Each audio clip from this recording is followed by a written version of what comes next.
Well, hello and welcome to episode number 356 of the Plane Talking UK podcast. I'm Carlos, and in this week's show, BA says goodbye to their baby bus. We see the arrival of a new low-cost airline, and we take a look at a shiny new Airbus cabin. In the military news this week, the Black Hawk is down, and French military jets cut power to a whole village by flying too low.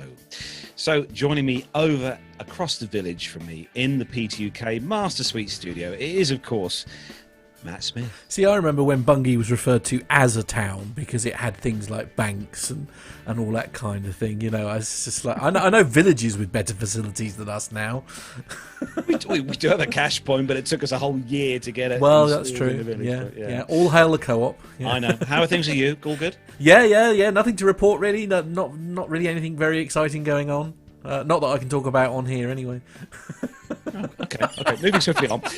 And back with us again this week is, of course, the man who has a beautiful, shining, gleaming banana on his driveway. I beg your pardon? It's Neville Bounds. Yes, I do, although it's a bit scruffy at the moment. It's not been washed for a week. But it went out for an outing today to take Mrs. Nev to Stoke Mandeville Stadium, not to do a few laps of the track, but to have her Pfizer vaccine. So Yay! a big result. And they've got it all sorted out nicely. I think all the people around the country have done a great job of doing all the logistics. And it's a really well-oiled machine. So, you know, top marks to the NHS and all the volunteers that are helping. Actually, I have news on that front as well, actually, because both myself and Mother are off to go and get our jabs tomorrow. So there you go. Cracking. Ow! Sorry. Right. Okay. I look forward to hearing the reports from that, Matt, because I know Right. what Gemma said after she got hers. So. Gemma's had one, actually. Oh, I didn't realise Yes! that. Oh, that's NHS staff, very... my I boy. see. NHS Right, staff. yes. Saving the planet and all that. I know. Yes. So joining us from his stately manor over across the pond in the glorious Charlotte is, of course, our military expert, Armando. Charlotte, the Queen City. Hey, don't let these guys fool you. For us foreigners, anybody that's been to Bungay, I think it's a beautiful little village. Oh, yes, yeah, but it used to be a town, Armando. That's the point I'm trying to make. It used to be a town. Anyway, yes. Yeah, well, it's all indifferent to us. I mean, I just took a bunch of pictures and walked around for about an hour looking at your pretty little churches and buildings. Wow, you managed to do that for a whole hour. I'm impressed. Wow. I was lost. So have you been flying this week, Armando? Zero flying. Weather's just been terrible. Anybody who lives on the East Coast, well, really anywhere in America right now is just suffering from terrible weather. We've had 3 storm systems just back to back. Snow, ice, rain, clouds, just a whole lot of nothing. Even school was out this week, so kids didn't go to school. Yeah. Okay. I actually, there's a question in the chat room here from Jacob Darlington Browns, which John, I'm going to get you on. He wants to know how many people actually live in Bungay. There you go. So, John, that'll be your project for the next couple of minutes. Matt. Yeah, absolutely. Yeah, about 6 of us. Mama Smith. Yeah. Oh, that's true. Yeah, Mama Smith. Yeah. Yeah. Anyway, Yeah. moving on, we have got a very special guest joining us this week. And our guest this week started out fulfilling her childhood ambition of becoming a flight attendant at 18 years old and completed 16 years experience in the sky as a commercial and VIP flight attendant on privately owned aircraft, looking after various members of royalty, heads of state, and global celebrities. She's also flown worldwide and lived in various countries, including Russia, Saudi Arabia, Norway, Spain, and spent time on the Isle of Man. So it gives me great pleasure to welcome onto the show this week our guest, Rebecca Dean. So hello, Rebecca. Welcome onto the show. Hi everybody. Thanks for having me. So Rebecca, how are things with you in the world? Very, very, very boring at the moment. Since leaving aviation, I work in the beauty industry, so we've been completely shut down. So yeah, it's very frustrating. The dog's getting shorter and shorter because I just walk him all the time, and I'm getting fatter because I just sit on the sofa and watch Netflix and eat food. That's not bad. That's not bad. Yeah, I That's can not think bad. of. It's Yeah. got to be done. I can think of worse things to do. Well, But, yes. we're going to have a good chat with you in just a bit, Rebecca. We're going to have a chat about your career and some of the interesting stories you've had, because I know you've got some very interesting stories indeed. But we're going to acknowledge everyone in the chat room this evening. So a big hello to, let's have a look at the list. We have got Richard Adams in the chat room. We've got Nick Codling. Hello to you, Nick Codling. Auntie Liz over in Canada. Hello to you, Liz. Stephen H. Jacob Darlington Brown over in Australia. Hello to you. That must be incredibly early again where you are, Jacob. Or late, one of the two. Lane Street. Can't do a show without having Lane in the chat room. Hello to Sturman as well. Hello to you, Gareth. And we've got Micah as well in the chat room. Hello to you, Micah. Mark Priestley as well, and APG Show has joined us in the chat room as well, so we don't need to be on our best We're being monitored closely. We're being monitored. Yes. But to be fair, I was monitoring their show the other night, so right, they're getting their own back. Yeah, and hello to Pip as well. Oh, my goodness. Graham. And Graham Haley. Oh, it's filling up nicely, isn't it? Yeah. It's filling up nicely. But have we got any weekly roundups this week? Any stories that have been on someone's minds this week at all? Anyone? No? I was a bit sad to hear about RIAT being cancelled. Yes. That was official this week, wasn't it? That was very sad news. Yeah, Jonathan Warner sent, I think he sent us all a text, didn't he, a message this week to say that RIAT has been cancelled officially for this year. But the Malta Air Show has apparently not been cancelled, and they've already signed up the Swiss F-16 Falcon display team to fly at the air show this year in September. So whether or not that will go ahead... Well, I mean, September's a long way away, isn't it? So there is every chance that we could be cooking with gas, shall we say, by the time we get to September. Let's hope. Here in the U.S., I believe Sun and Fun is still going. That's going to be the first real big event. That's in April of this year, so down in Central Florida. And as far as I know, AOPA, the Aircraft Owners and Pilots Association, they're still planning all of their fly-ins, their regional fly-ins. They're just going to look different. And I was in Oshkosh a couple weeks ago, and EAA is happening as far as we know. Again, just going to look a little bit different. Wow. Yeah, I mean that'll be a big one, won't it? If we go to if we do have Oshkosh go ahead, that'll be a real sort of big head, wouldn't it? Big bonus for it. We're all missing their shows. Everyone's missing their shows, especially all us have geeks across the globe. So fingers crossed. Get to the middle of the year. Let's see what happens. So Rebecca, thanks for joining us again on the show tonight. It's great to have you on. So we'll start off then. We'll ask the all important question, I suppose. Where and when did your aviation career start? So it started with Virgin actually, but not Virgin Atlantic. I'd applied to every single airline that was imaginable, and I got knockback after knockback. You're too young, come back to us when you're 20, blah blah blah. And eventually I was accepted for interview with Virgin, but it was for their short haul company. So I flew with Virgin Express, and that was it was a lot of fun. It was a lot of fun.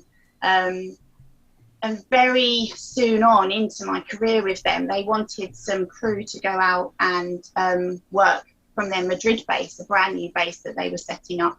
So off I went, did that. I was about 18, 19, and had a lot of fun. We only worked 10 days a month, so it was brilliant. Yeah, we had this unwritten rule. It's like nobody ever goes sick unless you are absolutely dying.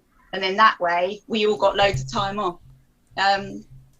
But we would fly, we'd report at about midday, and we'd go Madrid, Rome, Barcelona, Rome, Madrid. And we'd land back about midnight. I'd hop on the metro, get changed, bung a bit more lippy on, and go clubbing. So it was a good life. And then after that, I came back to London and flew out of Heathrow, and I went for the position of purser, and I was really lucky that I managed to land that one, so to speak. And it was purser. And then from there, I saw a small advert in the Flight International magazine whilst I was positioning on a Virgin flight, and that's how I got into the private side of things. They were advertising for a small but exciting company, and they wanted a stewardess. So that was my in, really. I didn't have a clue what it was when I joined. I thought maybe I'd be nipping to Paris a few times a day, but it was completely different. So you had your brief stint with commercial aviation, obviously, as you said, with Virgin. Obviously, you had your training and stuff to do with that, particularly with the commercial side of the flight attendant side. How different was the training? Obviously, when you moved into the VIP training, you were on different aircraft, obviously, private jets. Yeah. But... So with corporate or VIP flying, there's all sorts of different aircrafts. Smaller aircraft, larger aircraft. So you'd be trained on that aircraft, just like when you're commercial. Fundamentally, the safety side of the training is the same, just as important and as in depth as with a commercial. But the service side of it is very, very in depth. You're taught your complete silver service. I was taught how to prepare and serve caviar and lobster properly. So there's it's a real, that side of things. That's to the passenger. That's the main thing that we're there for, is their service. But obviously, as we know as crew, we're there for their safety. So going on to the kind of aircraft that you've flown on in your career, Becca, what kinds of aircraft, for the benefit of obviously the av geeks who listen and watch a show, have you flown on in your career? So obviously the Globals is obviously one of your favourites, but yeah. So my first private jet was a Gulfstream. I was based out of Stansted with that one, and so then I've been on 2 Gulfstreams, a couple of Globals, Falcon, Challenger, A319, A340, and I had a very short stint as a freelancer on a 707. But it was literally a couple of flights. But I feel very privileged to have flown on the 707. Wow, Armando, what do you reckon of that? That's quite the list. I didn't know there was that many private A340s running around. But you brought up some good things. My brother was a similar path to yours. He was an airline pilot for a long, long time, and then he discovered the world of private aviation and corporate aviation, and he's been doing that for the last 20 years almost now, after he left commercial. He's always got some pretty good stories about the cabin crew and the flight attendants having to do some shopping. So you guys, do you have to do your own shopping for each client? Yes, yeah, absolutely. So most of the time you're catering to a particular passenger that you're very used to. So I worked as their personal flight attendant, so you have to get to know all their likes, their dislikes. But yeah, we could be anywhere in the world, and you'd have to get a particular flour, a particular meat or fish or vegetable, and you could the lengths you'd go to try and find this particular thing.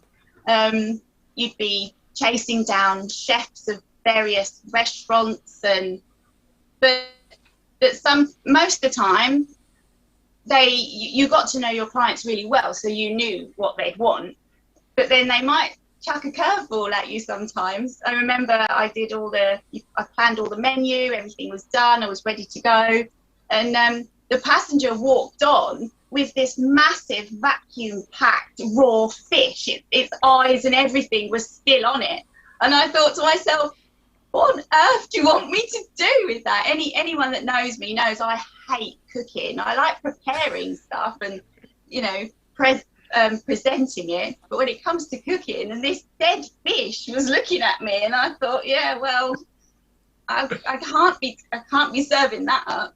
But we'd run around, we'd go to all sorts of supermarkets, whether it be a high-end supermarket or just an everyday supermarket, and you pretty much have to get everything, yeah. Wow. And what kind of, so very few of us has had the opportunity to actually fly on a private or a corporate jet. So what kind of people are the clients? What are they nice? Are they, where are they going? What are they doing? So the majority of my clients were either business men or women, or celebrities, heads of state. And I have to say that most of them were really lovely. They treated you with a lot of respect, and you did become quite close to them and their families. You're sort of part of the household staff, really. If you were doing a freelance, then you wouldn't get to know them very, very well. You might only have one flight or a there and back. But the majority of my clients, I was a sole flight attendant, or there'd be two of us and we'd work opposite shifts.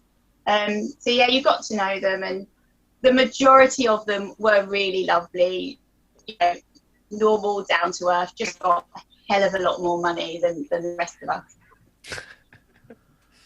So is there any particular, I mean, obviously you can't mention all the various people, famous people who've worked with, is there any kind of people that our listeners will kind of think, oh, wow, really? Well, that I've flown? That you've flown with, yeah? Yeah, so I'll reel off a few. So I've flown, and some of them are a bit controversial. So, but yeah, so I was Mohammed Al Fayad's flight attendant.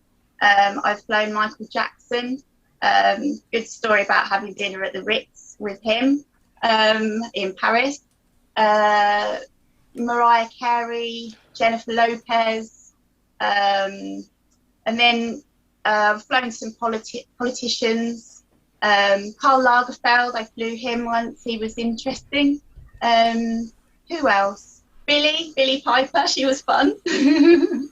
And I've flown Kofi Annan as well. Yeah, so quite a few. You got me with J-Lo and Mariah Carey, I'm just going to say. Oh, yeah. And they were really lovely, actually. Don't believe everything you read in the press. They were really nice. Actually, Lane's got a great question here in the chat room. He's asking, coming from a nervous passenger like myself, have you ever had any scary moments in flight? Yeah, I had... there was one moment, and I'm actually quite proud of this moment, but we had smoke in the flight deck once coming out of Cape Town, and so that was quite scary. And we did a rapid descent, and I had to get my portable oxygen. I had to brief the passengers, but the reward for that was brilliant, because when we landed, everything was fine. We did have smoke in the flight deck, but it sorted itself out. I'm still here to tell the tale. But when we landed, we were taxiing in, and we were actually flanked by two fire engines full of South African firemen. So that was nice. And then we got back to the hotel, and my captain at the time said that he was so pleased with mine and the first officer's actions during the emergency, and he bought us a bottle of champagne, and we had another week on the ground in Cape Town. So it all turned out really well. Actually, that's a great segue to another one of the questions in the chat room. What's your favorite place to RON or remain overnight? There's loads. I loved Cape Town. I like Melbourne. Prague. I love Prague. The Maldives. And I love the Isle of Man. And I know that a lot of people would be like, well, that's not very exotic, but it's, yeah, I stayed there quite a lot. I was based there with a global, and that's probably my favourite. Captain Cruz in the chat room is asking, are galleys on private aircraft smaller or even bigger than on commercial, and what's the difference? Well, it depends, because if, for instance, you've got an Airbus 319, you'll have the same sort of size galley, but it's just set out differently. You know, we don't have trolleys. They're very plush. You've got all your glasses and, you know, all your crystalware, and You've got chillers for all your wine, and you've got special drawers for all your cutlery and crockery, and so it's all pretty plush. It's very high shine, beautifully finished. But you have to be really organised, because they, on the Globals and on the Gulfstreams, the Falcons, Challengers, they are small. So yeah, you have to know where everything is and be pretty organised. Actually, I know one of our listeners, or another fellow podcaster, Pip, he flies a Phenom 300. Is that an aircraft, one of the smaller, very small okay. ones? I don't know whether you've ever... No flight attendant on that one, Carlos. Yeah. No. I think that is Pip. I think the flight attendant is probably the pilot, and they just, Yeah. chuck a can down the back. So on the subject... That's actually a great point, because when I was flying the Pilatus, if there was anything happening, we didn't have a flight attendant, and anything happening in the back, it was the first officer usually that had to get out of the seat and go to the back. And I know in just the short year that I was flying that airplane, flying pseudo corporate stuff, I had plenty of stories. I can't imagine how many stories you've had over your career. So I always think that cops, firefighters, and flight attendants have the best stories, maybe nurses too, because everything that they see coming in. So can you share one or two funny stories with us? Good experiences? I mean, aside from having dinner at the Ritz with MJ. Yeah, that's pretty up there, that one. That was that story. We weren't told. I knew who my principal passenger was, because I was his full-time flight attendant. But we positioned the aircraft into white planes, and we knew that we were picking up the boss, the usual entourage, so the bodyguards and everybody, and plus one. And usually we'd be told who the guest was, or we'd at least be given a name, and on this occasion we weren't. And all three of us, both the captains and myself, we were, who is it? And all the cars, drew up outside the aircraft, and I had a little sneaky look, and then I sort of did a bit of a double take and thought, oh my goodness, it's Michael Jackson. So I was like, what? Oh, and the first thing I think of is, I can't wait to tell my mum. But yeah, that was pretty surreal.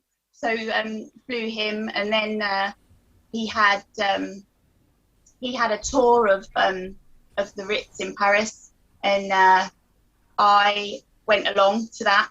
And I used to do a little bit of PA work for my principal as well. So sometimes he'd say, come along, which obviously annoyed the pilots somewhat, bless them, because I was dragged off when the passengers went off, and they were left to clean the aircraft. So that never went down very well. Yeah, we ended up having dinner at the Ritz, and very, very surreal. I look back on it now and I'm like, did that really happen to me? But it did, and then it's a lovely memory to look back on. But lots of have you ever sort of walked into when you see on the films and people walk into a bar and everybody goes quiet? It was like that, and people were coming up to the table, and they'd have to get through like the wall of security first, and these people were coming and talking to me, and I'm thinking, I'm just the flight attendant, I've cleaned the toilet on the jet. You don't need to be talking to me. But no, that was nice. Flying Mariah Carey. She was entertaining the troops in Kosovo. Just see Carlos's eyes have just lit up there. She's lovely, and as we were coming into land, she was warming up. And her voice was amazing. Just on an Airbus with no mics, no nothing, and it was amazing. So it's for real. So kind of along the same lines. So we've got these wonderful memories. What would you consider your most rewarding moment in your career, or is there any one flight or mission that sticks out that you're exceptionally proud of? I think it's got to be the moment where we had the smoke in the flight deck, because I really felt like I'd proved myself with all the training over the years that I've done, and with the recurrent training every year. When I was I mean, nobody wants to put that training into practice, not really. You know, you don't want to be told, oh, Beck, would you mind just, you know, just very diplomatically wander down the cabin and just see if you can smell smoke. No flight attendant actually wants to hear that. But I know it's a little bit cliche to say this, but I went into autopilot, and all of a sudden all my training just kicked in. And yeah, it was when my captain said to me at the end of the flight, well done, that was textbook, I just thought, brilliant, I've done what I'm here to do, you know. So yeah, I was pleased with that one. So that does stick out, yeah. Nev, you have got a question, haven't you, for Becca? Yes. Well, Armando says that you know, none of us have flown on an executive jet before or private aircraft, but obviously, you know, us chaps and ladies in Buckinghamshire, we have a bit of a penchant for that kind of thing. So actually, Matt's got a couple of pictures of two of the jets that I've flown on. This is not recently, I have to say. This is going back in the day a bit. But if you can think of an agricultural machine manufacturer somewhere in the West Midlands with a big sort of backhoe loader thing on it and tractor-like wheels. This company owned the Falcon 2000. I had a jump seat flight on that from East Midlands to Le Bourget, which was fantastic. And then another one that I went on was owned by a toy company that makes little bricks for children. And this was a Cessna Citation 560 XL, and I flew from Farnborough to Billund in Denmark on this one, and it had its own little bar in there. We had to help ourselves to the Carlsberg lager, of course. There was no flight attendant on that. But I just wonder if you'd flown on either of the Falcon 2000 or the Citation at all.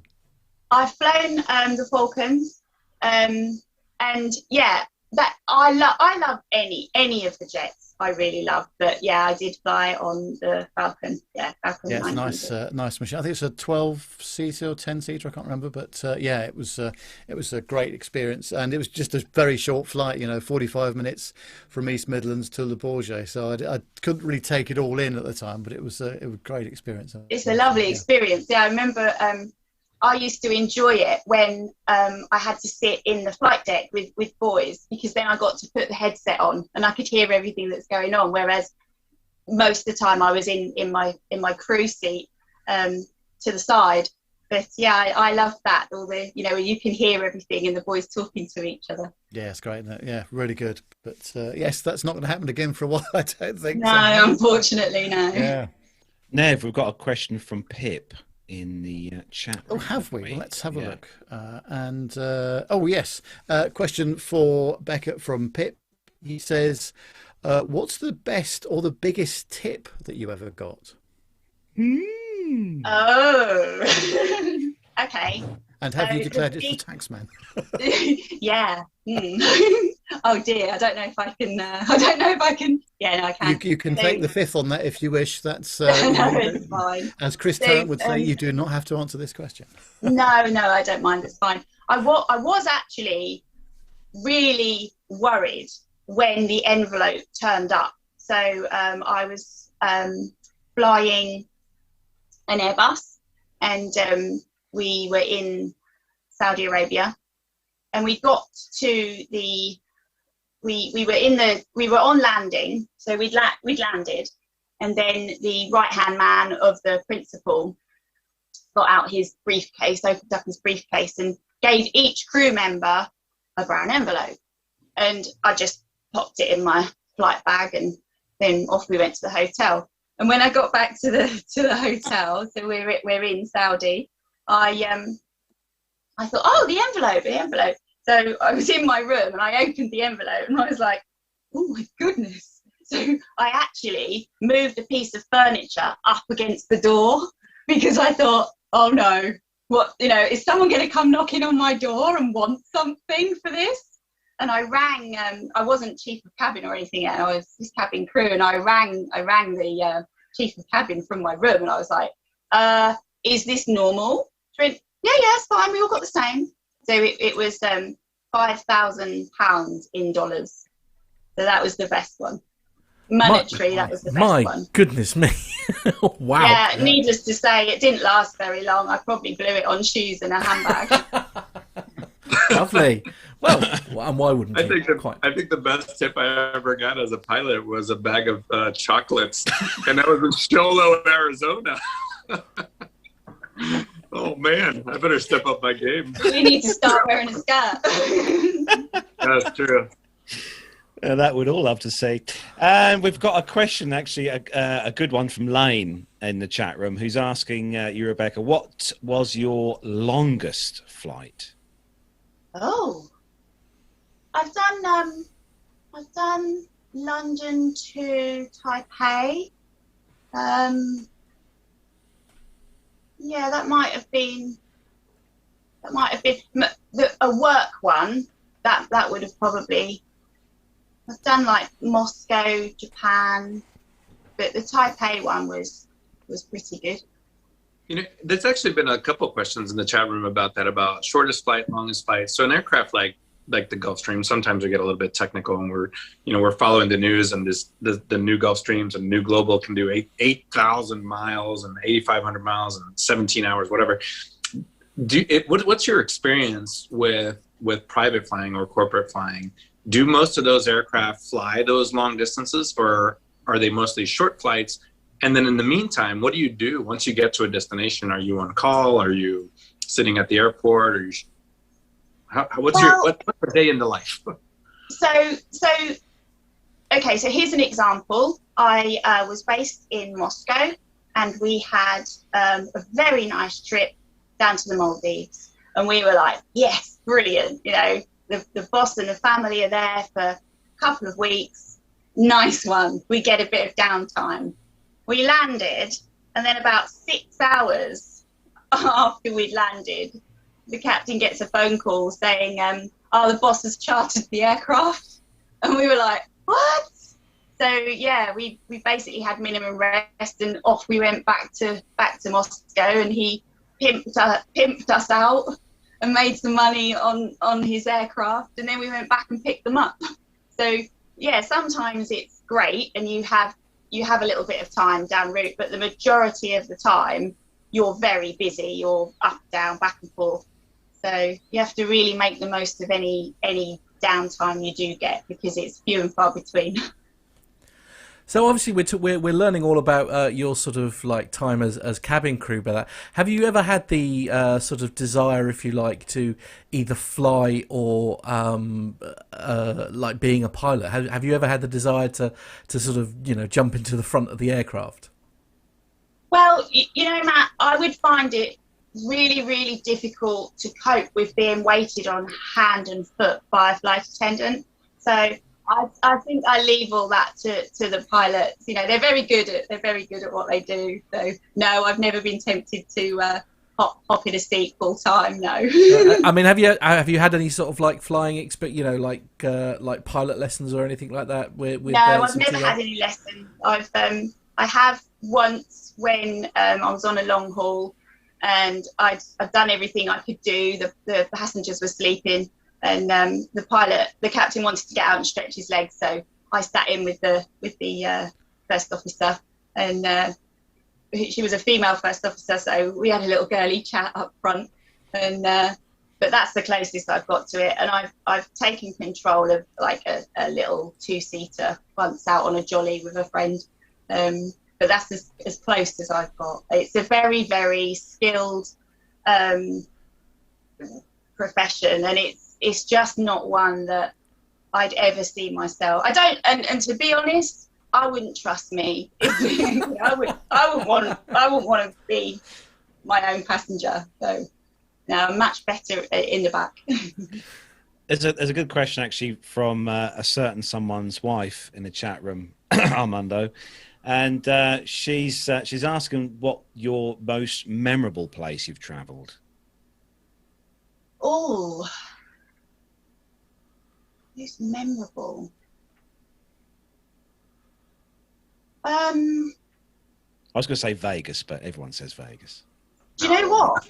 Never been to Vegas. What? So if anybody would like to take me to Vegas, I'd love to go to Vegas. I'd love to go to Vegas and Bora Bora. Two places I never got. I almost got to Vegas, but then they swapped flight attendants. I got off and another one got on. But I loved. I found Jerusalem really interesting. The Dead Sea was really cool. Sydney, I did the Sydney Harbour Bridge walk. Yeah, so I think as far as really interesting, probably Jerusalem. That's good. We're talking about some of these long flights. Another question in the chat room is, do the biz jets have a crew rest area, or where do you rest on these long flights? Okay, so it depends on the size of the aircraft.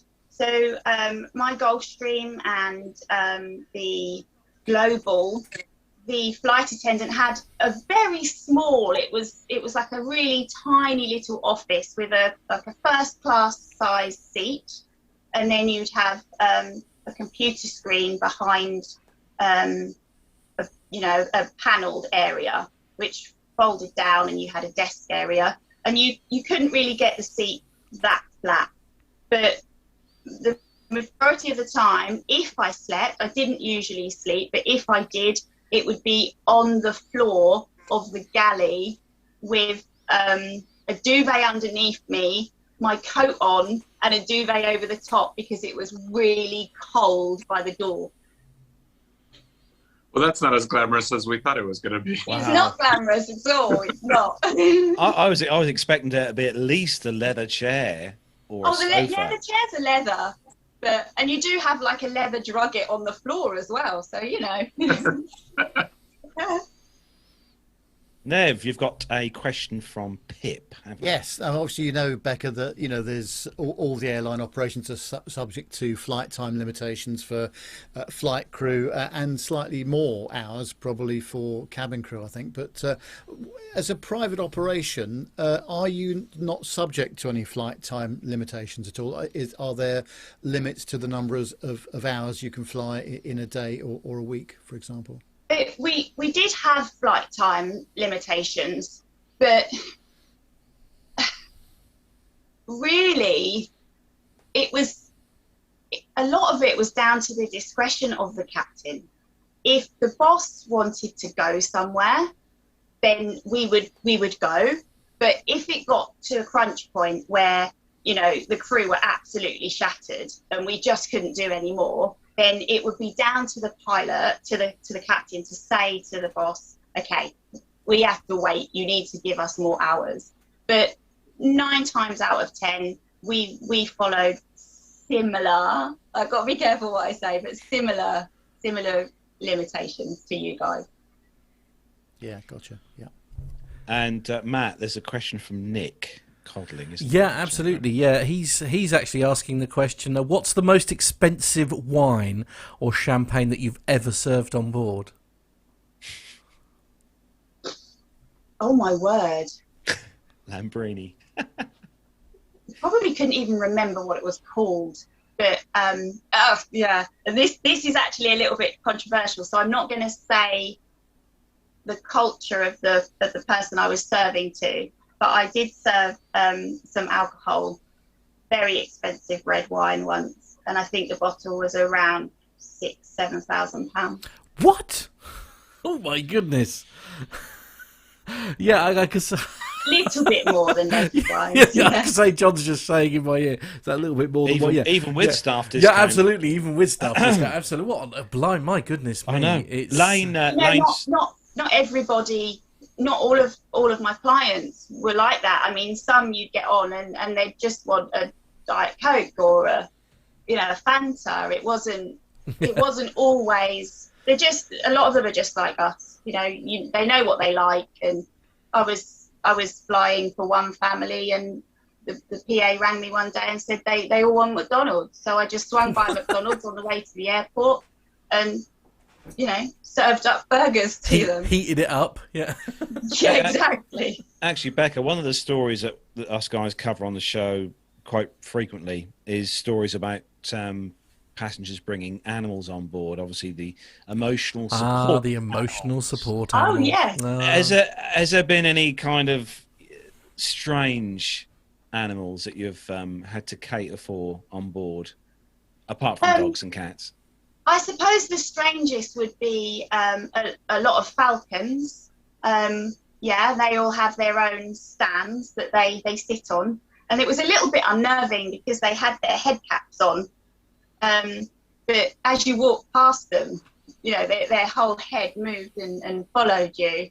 So, and very expensive apparently. So, but not really any trouble. They were lovely. Weren't too demanding.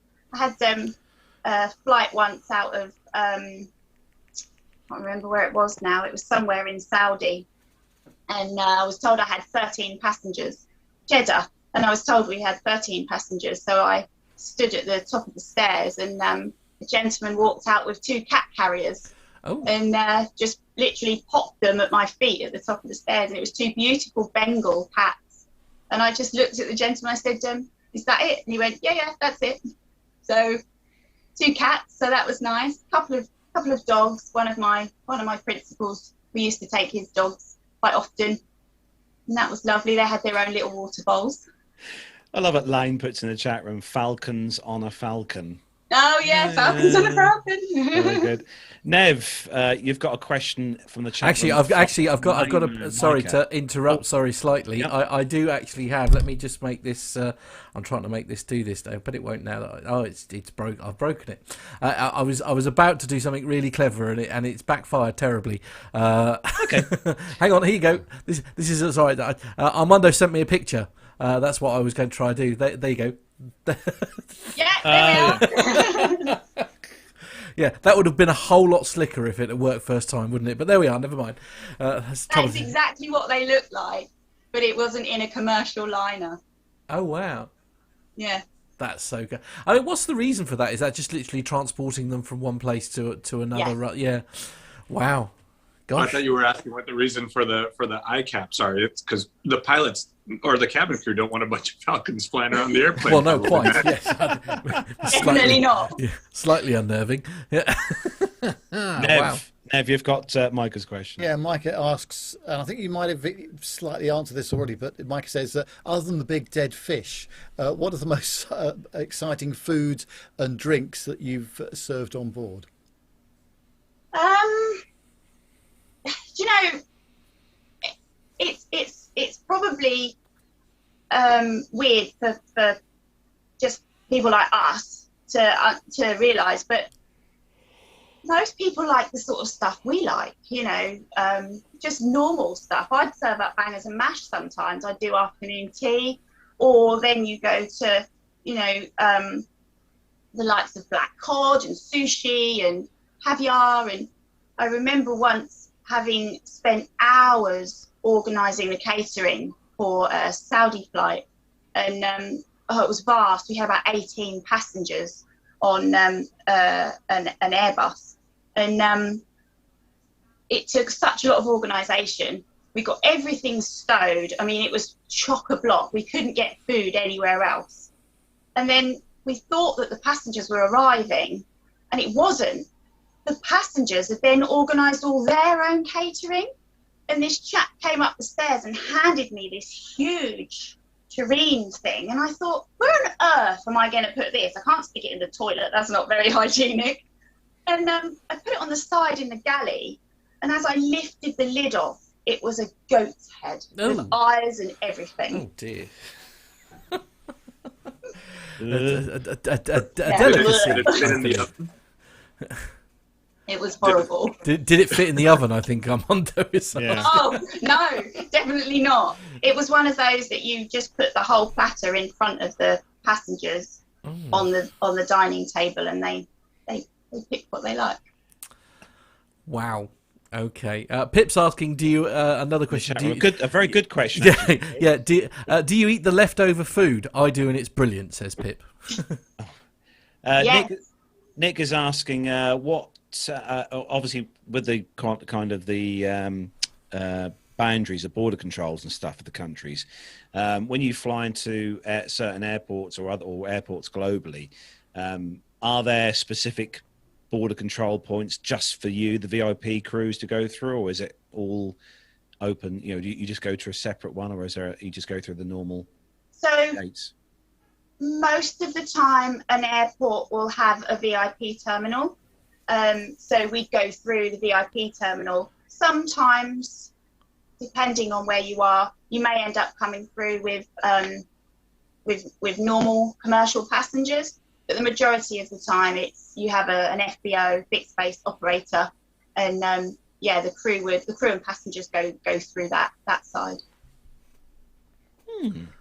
So we're going to touch before we wrap things up, Becca. Just another thing that we're going to mention as well, because you are in the process of writing a book, aren't you?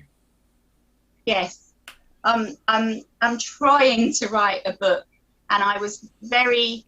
In one way, when they said we were locked down again, I thought, oh, well, this is brilliant. You know, I'm going to have weeks of time to really knuckle down and write my book. And I think I've got about 2 chapters down so far. But yes, I'm in the process of writing a book. Yes, about my travels. About your I was going to say about your travels and some of the stories, because I'm sure you've got a lot more stories and stuff to tell. But Nev. Any more questions for Becca, or do you want to fire away with that all-important last question? No, I think we've probably covered all the ones that we've got in the chat room. So this is the last question, Becca, and it's a question we ask all of our guests.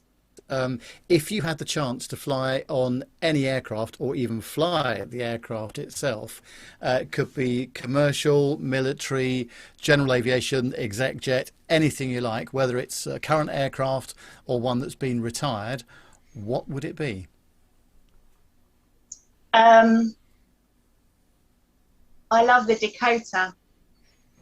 That's so I'd love to fly on a Dakota. Armando, look at him! We'll have to chat afterwards. You've just made Armando's year. Oh, really? Yeah. Yeah, I do. I'd love to have a go in the Dakota. Yeah. All right. It's a great answer, I think, Becca. Any reason for that at all? No. Anyway, so Rebecca, thank you for coming on the show tonight. It's been an absolute pleasure having you on, and very welcome. It's great to hear the stories, and we look forward to the book. You're gonna have to keep in touch and let us know, when you get this finished and available for us to read. I will do. Thank you very much. Thanks for having me. So moving on to the next part of the show then, and up next it is, let me just scroll through my notes because I should have these up here in front of me.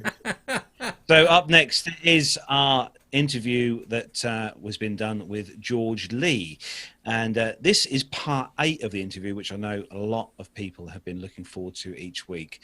And so here we go. This is part 8 of the George Lee interview.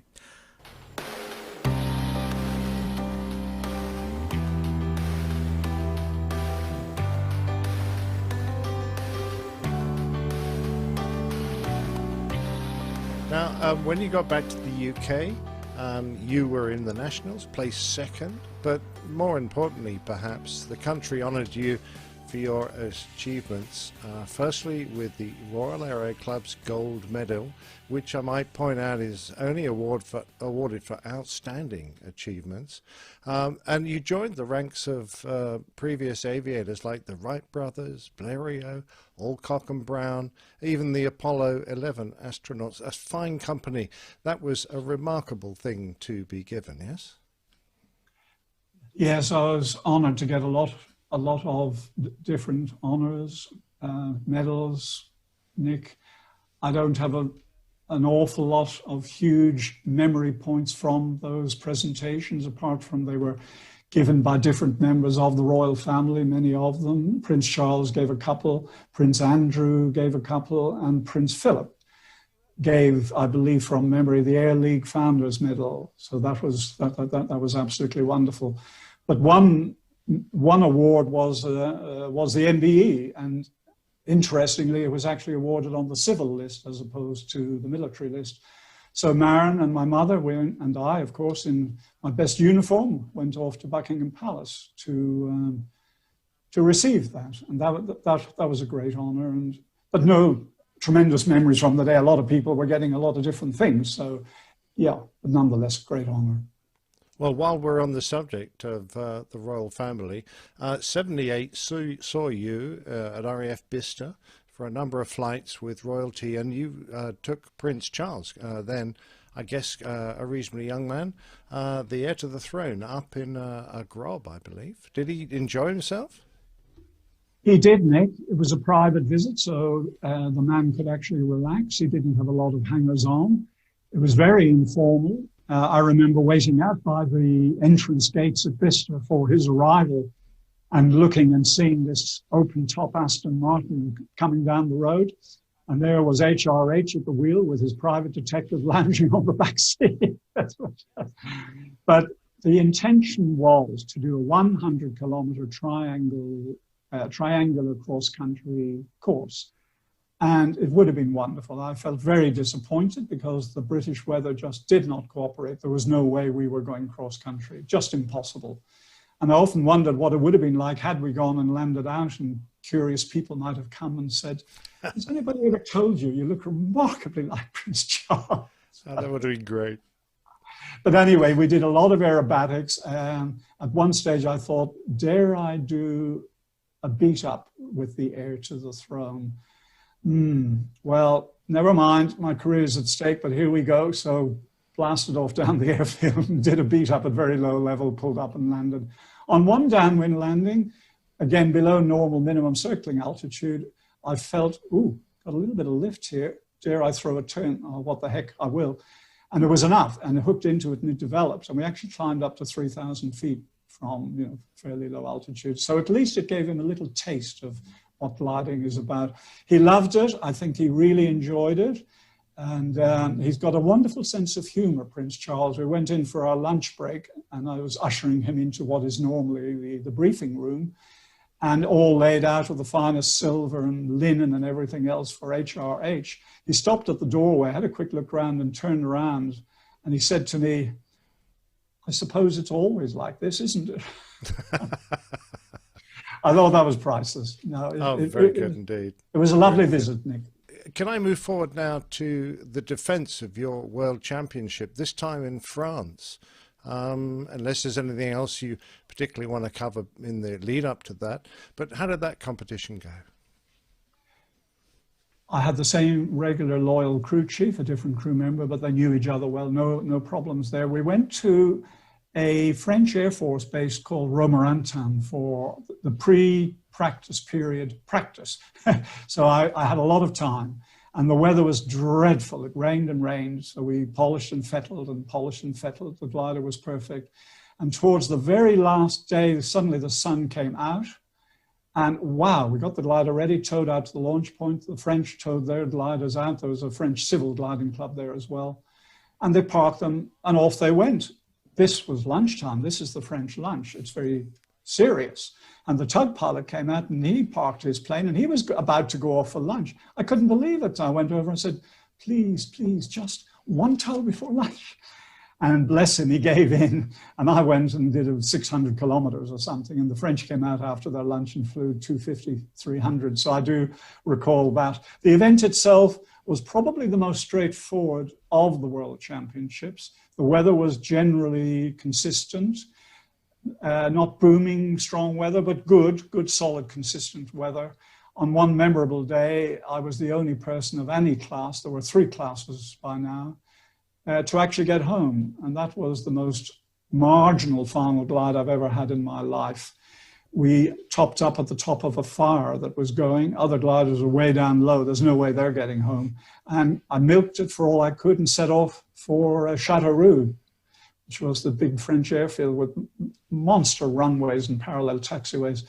I had a Belgian open class pilot off my left wing, but he was a bit lower and he wasn't going to make it for sure. And I didn't think I was going to make it, and I just pressed on, looking at the instruments, any movement of the air, just gently following it, until finally I saw I was going to creep over the airfield boundary. The only problem was there's still 2 kilometers of concrete before the finish line. Minor problem. So I just, squeezed the buttocks and carried on and on and on, floating until finally I'm not going to scrape the belly of the glider. I just have to drop the gear now. So I dropped it and touched and just rolled and rolled and rolled and rolled. It's fortunately a smooth surface, and even able to apply a tiny bit of air brake having crossed the finish line. So that was a very memorable day. I was going to call you a bit of a show off there, Josh, but that is remarkable. That should be squeeze it over the line like that. That's brilliant. The final day worked as it should work.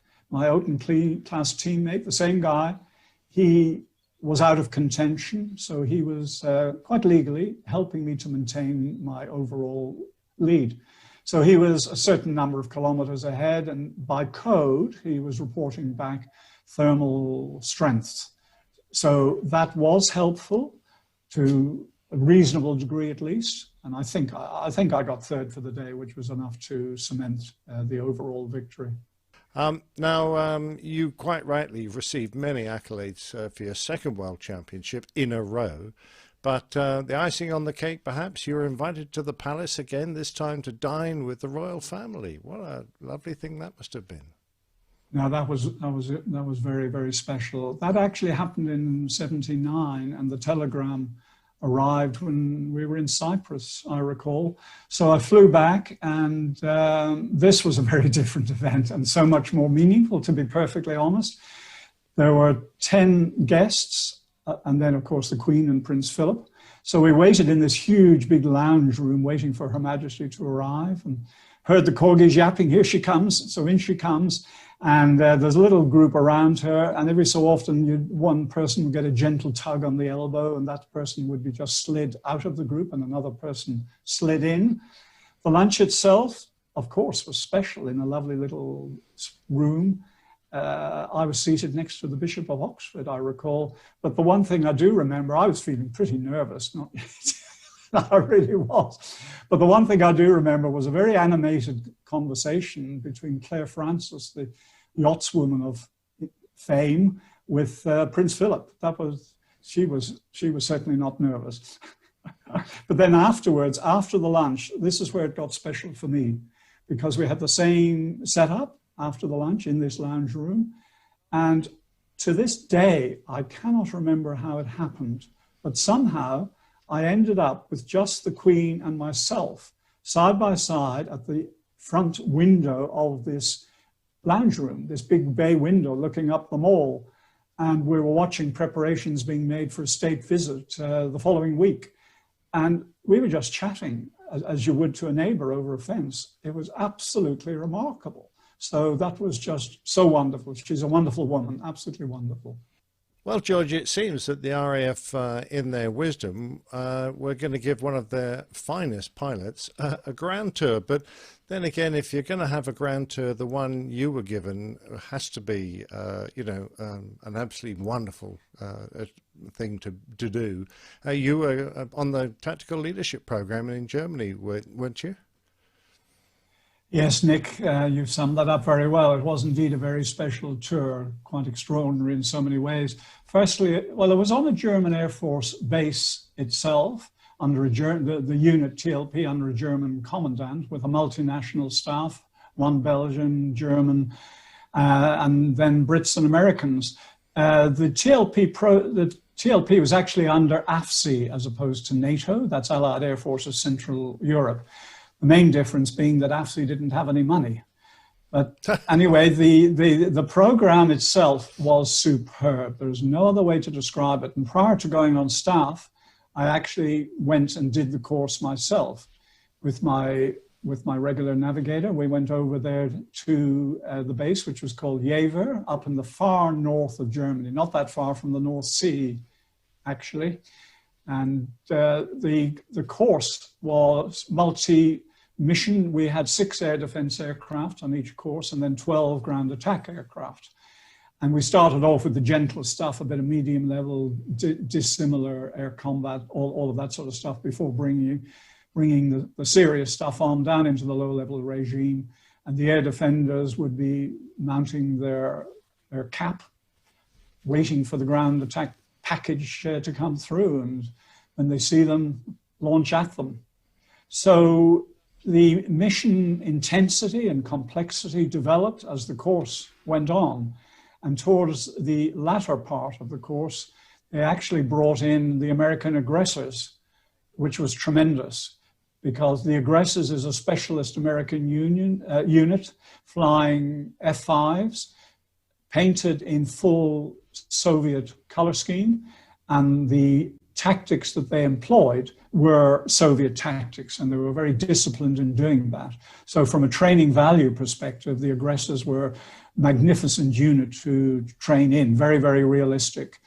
But having mentioned the aggressor, there was one incident we had when I was on staff. Actually, the aggressors were out there on their own little cap waiting for the ground attack package. And one of the aggressor pilots, he didn't see the package until very late. It was visual look out. The F-5 doesn't have look down radar. He saw them very late, rolled over, pulled down to get in behind them, only he misjudged the pull down and he overcooked it, didn't pull hard enough, I guess. And he saw the ground looming up at a rather remarkably disturbing rate.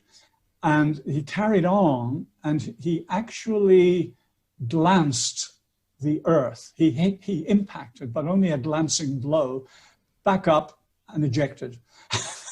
Oh, good Lord. What an amazing thing. Within an inch of death. Well, quite so. I don't know, incredible. But the course itself, I could feel myself when I did the course getting sharper each mission. It was that environment, just tremendous flying, exciting, adrenaline pumping flying. And flying with some of the best pilots picked from each of the air forces. Oh, normal squadron operational pilots, I would say. But it was an environment where they were away from all the squadron pressures and stuff, and we gelled, bonded well together, and it was just a wonderful, wonderful experience. And an amazing variety of aircraft types actually would come on the course. A huge number, from A-10 Warthogs all the way up F-15s, even F-1s, and everything in between. And these nations were encouraged to please bring along two-seaters so the staff members could actually get airborne on these missions, because otherwise one is relying on pilot reports, which probably a little bit less than fully accurate at times. So you got some flying in. I got to fly in a tremendous range of two-seat aircraft. Excellent. Harrier, Mirage, F-16. My favorite by far was the F-15. I fell in love with that aircraft and I thought, oh, why didn't we buy the F-15? It was just gorgeous. Loved it. Absolutely loved it. So a great experience. And in between courses, we were required to keep current on our own types. So I went down to Wildenrath and flew the F-4. The squadrons were given that little bit of extra hours allowance, and I alternated between 19 and 92 squadron, and they were very generous and in hosting me, so I'm very appreciative of that.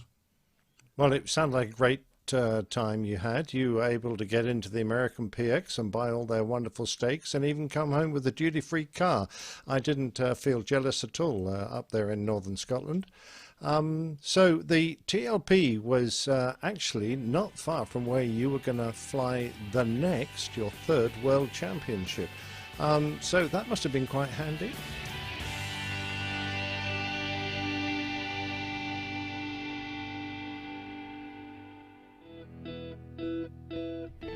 If you want to take your knowledge to the next level, sign up for a subscription at the A320 Lounge. Our online video courses combine whiteboard-style lessons with full failure demonstrations shot in 4K in state-of-the-art simulators using a professional production team. Go into your next simulator session with confidence, having seen failures run in real time and with the background knowledge to answer any questions from your instructor. To get more information and to sign up, visit a320lounge.com. Well, that was another awesome segment for the show from you guys. Well done. Fascinating to hear all about sort of like the royal family links and stuff there. I tell you what, one of my rare dreams would be to literally just have coffee with the Queen. Because I bet, listening to the amazing stories that Becca has been telling us, I bet she's got some stories she could tell, hasn't she? Actually, lovely comment from the chat room, Matt, from Lee Davies says the George Lee chats are stunning. Oh, that's very kind. Thank you, Lee. Yeah, really enjoying those. And they will be available on YouTube when the series is complete. So we are going to rip on as quickly as we can with the commercial news. So if everyone is ready. Indeed, yes. Let's go.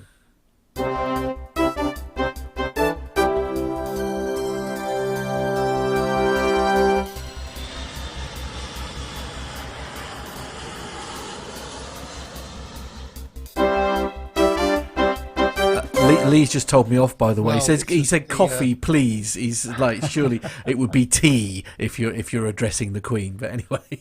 Oh yes, of course. Indeed. Certainly. Sorry, I didn't mean to interrupt, Nev.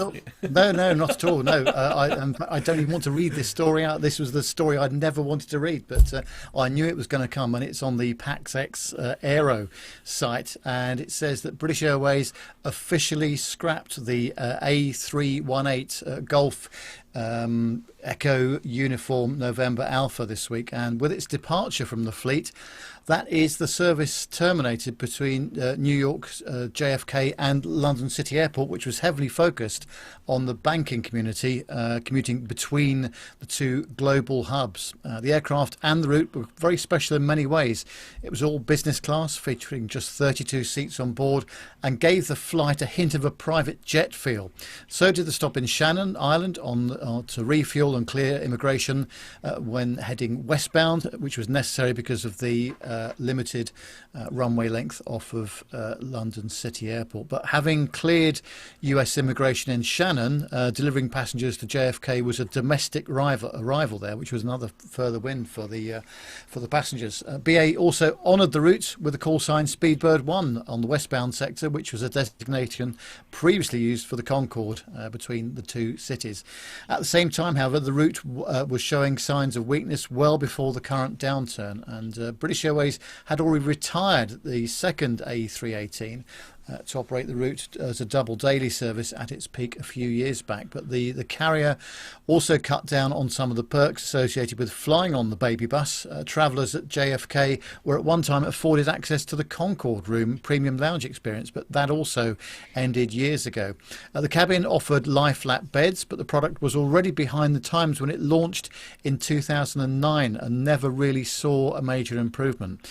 Call it the burden of being too far ahead of the time, but options for a truly premium flatbed seat on a single aisle plane only recently started to appear as the 737 MAX and A321 Neo, LR and XLR were and are now joining the market. In-flight entertainment and internet connectivity options were similarly rather meagre on board. The route's demise was announced last August, but now with the aircraft still in the fleet, there was always a chance the decision could be reversed, but now that's not an option.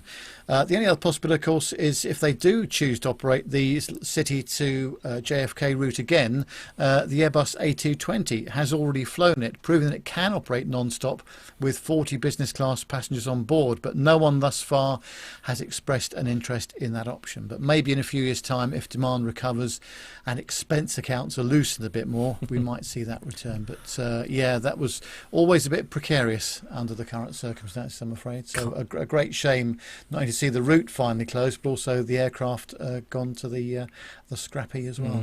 Yeah, as you say, I mean, it's always been that whole idea of it. It's a bit like the exec travel that we were talking about earlier, isn't it? It's that whole sort of, sort of business class only type thing. It makes it feel quite special. It did do quite well at the time, I think, actually. But obviously, as things started to go wrong, well, over a year ago now, there just wasn't the demand for that service. No, indeed. Okay, we'll move on to the next story, and we're talking about one route closing. Now, we touched on this story a while back, actually. I can't remember when, but anyway, on the mirror.co.uk, it is new budget airline looks to launch in 2021 and become the world's nicest airline. You heard it here first, ladies and gents. So Breeze Airways is a new low-cost airline that's currently aiming to make its debut in 2021, which seems very strange, and eventually become the world's nicest airline. So a new budget airline is hoping to make its debut in 2021. Breeze Airways will be a low-cost airline that aims to become the world's nicest airline. The venture is spearheaded by aviation entrepreneur David Neeleman, who has worked on US airlines including JetBlue and WestJet. The idea is that the airline will fly from smaller secondary airports in a bid to offer shorter travel times for passengers. Although there's no confirmed launch date as of yet, a statement on the Breeze Airways website says, "Welcome to Breeze Airways, a new airline scheduled for takeoff in 2021.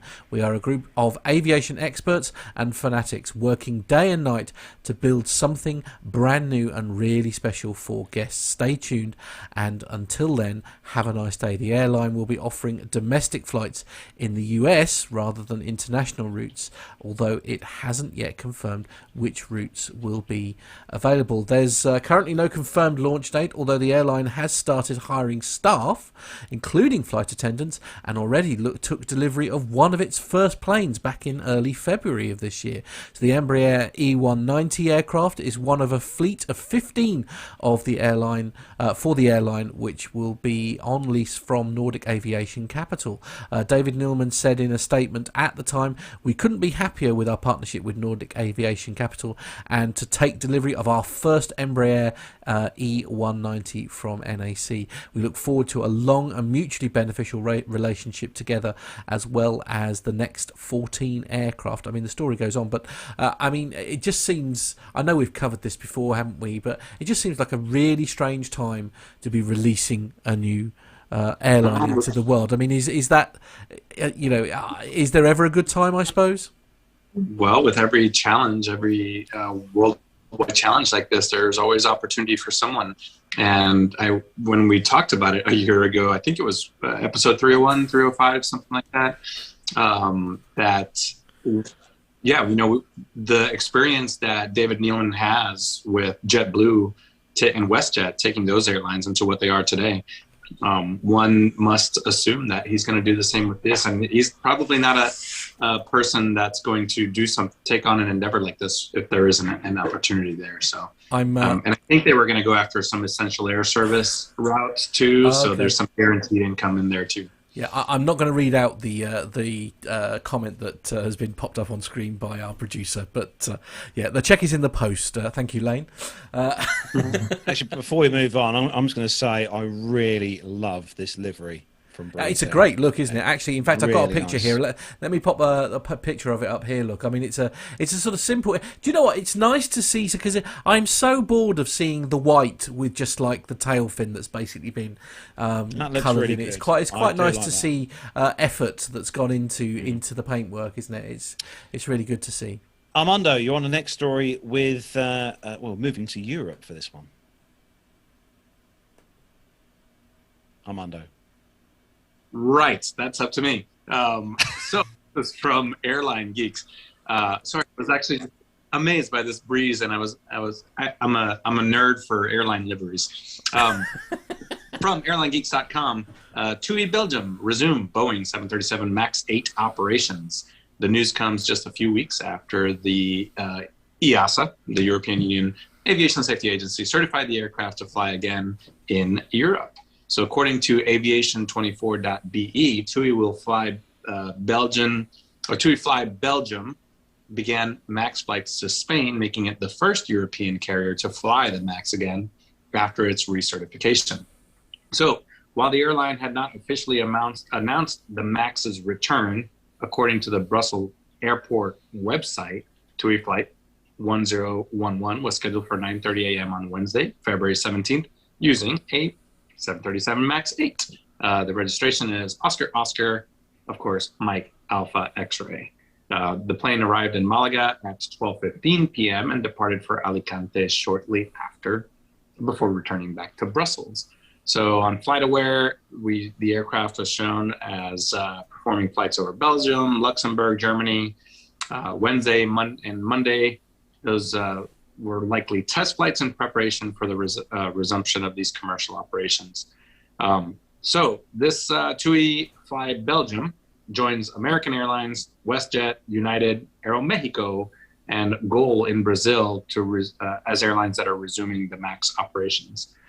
Also this week, the United Arab Emirates, a key international travel hub, as we all know, announced on Wednesday that it had lifted its ban on the Boeing 737 MAX, allowing that plane to return to its skies. So there you go. So the MAX, as we predicted, is taking back to the skies, and most likely with little fanfare and little issue. You see the registration on that picture that Matt got on the screen of that TUI MAX. Yeah, it's pretty appropriate, isn't it? Oh, Max. So from aircraft to interiors with this next story from the dailypost.co.uk, and that stunning Airbus cabin with extra hand luggage space and hero lighting moves closer on the A320 family. So Airline JetBlue has started flight testing of a new aircraft cabin called Airspace by Airbus for its A320 family. Airbus teams performed a trial installation of a fully integrated cabin in an A321 Neo fuselage. They'll now undertake a second phase of in-flight testing in February with JetBlue to validate any further fine-tuning of the cabin and noise measurements. Michael Wilmer, Airbus technical leader for the A320 family airspace cabin program, said the rationale for these tests is to ensure the overall maturity and robustness of the new cabin during flight. He said the initial flight testing subjected the cabin to conditions well beyond what it would be normally subjected to in a standard flight profile. Overall, he said, we are pleased with the test results of the first phase, and now the second flight test stage is, together with the lessons learned from previous developments, will further help to ensure a robust product of entry into service over the next few coming months. The airspace cabin was originally announced at the Paris Air Show back in June 2017 for the A320 family, and has come a long way from the initial concept drawings, 3D virtual reality and hardware mock-ups seen at trade shows. So the airspace for the A320 family includes a redesigned entrance area with customizable welcome lighting, new extra large XL overhead bins, the largest in its class, restyled window bezels which allow more light into the cabin, integrated window shades and new sidewalls delivering a sleek customized look while yielding even more shoulder room. New lavatories with antimicrobial coatings and touchless features, and a customizable hero ceiling lights plus full color LED lighting throughout the cabin. Myra Staunova, Director of Product Development at JetBlue, said, with its unique cabin design and improved reliability, we are confident that Airspace will bring a residential touch to our cabin and help customers feel at home in the sky. It does look nice. I'm not going to lie. It does look nice. And I think one of the things we can all agree with, I think, on the show is that one of the things that we are probably going to look forward to most as a passenger is having more room to put our luggage in the overhead. I mean, I like the business layout. That works for me. That looks very comfortable. Yeah, it does look good. The light. I'd love to know what the hero lighting's about. You know, is it kind of sort of Superman logos on the ceiling, or right? Batman logos being shone on the. I don't know. Right. Okay. Possibly. Anyway, moving on. Nev, you've got some unruly passengers. Oh dear, dear, dear. I've had to read this story several times. I couldn't actually believe what I was reading, but let's see how it goes. This is on the simpleflying.com website. It says that a man who assaulted and threatened to kill a flight attendant on a United Airlines flight has been fined $50,000. The incident on a flight from Los Angeles to Tokyo on February the 2nd of last year, 2020, forced the plane to divert to Anchorage, Alaska, where the passenger was removed. Seksan Kamtong, a 52-year-old Californian, was on board United Airways Flight 32 from Los Angeles to Tokyo Narita when his behaviour became increasingly erratic. Shortly after takeoff, the man began banging on toilet doors before behaving aggressively towards an intervening crew member. After returning to his seat, he attempted to order alcoholic beverages but was denied by the cabin crew. When the lead flight attendant was called to deal with the problem, he struck her in the face and tried to wrestle her to the floor. During the scuffle, he also threatened to kill the woman before being restrained, with the flight forced to land at Anchorage. He also appeared in court this week and was handed a hefty $49,793 fine, along with 5 years of probation. The fine includes costs incurred by the plane's diversion and the cost of meals and accommodation for all other passengers on board. According to the sentencing documents, vouchers for meals and hotels were issued to United staff and 214 passengers. As the unruly passenger suffers from a severe diabetic condition, he managed to avoid a prison sentence as the condition made him high risk during the COVID pandemic. During sentencing, his attorney, Sam Elias, outlined his client's ongoing battle with uncontrolled diabetes. Furthermore, he claimed that the combination of severe diabetes and alcohol can lead to severe hypoglycemia and consequent combativeness. Some would account the man lucky that his fine just stood at $50,000, with additional costs such as fuel, labour and flight cancellations. The true cost of his actions is considerably higher than the fine imposed. The flight attendant involved in the incident has also developed lasting medical problems due to the assault. So that's... I don't know what to say about that. There's obviously ongoing medical conditions going on there, but even so, there's stuff that is just unacceptable. I mean, on a flight. Is there an argument there for, like, you know, perhaps if the condition is uncontrolled, should they have been allowed on the aircraft in the first place? Diabetes of all sorts can be controlled. You know, true. Yeah, good point. Yeah. And my father suffered from that for many years, and he had a hypoglycemia on occasion, but he didn't resort to the sorts of actions that we saw there. Is it being used as an excuse, perhaps? Then? Well, I don't know. You'll have to have a word with his lawyer about that. Right, but, yes, good idea. The fine has been handed out, and actually, you could say that a hefty fine like that is a serious deterrent. Now, there may have been mitigating circumstances which the article doesn't fully go into, but nonetheless, that's... Do you honestly think he'll pay that fine, Nev? Well, let's. If he doesn't, then presumably the court can start taking true property from him and put him in jail, potentially. Indeed. So, yeah. Armando, moving to the UK for the next story. Are we, or are we moving to Bahrain? Well, I think we're going Bahrain.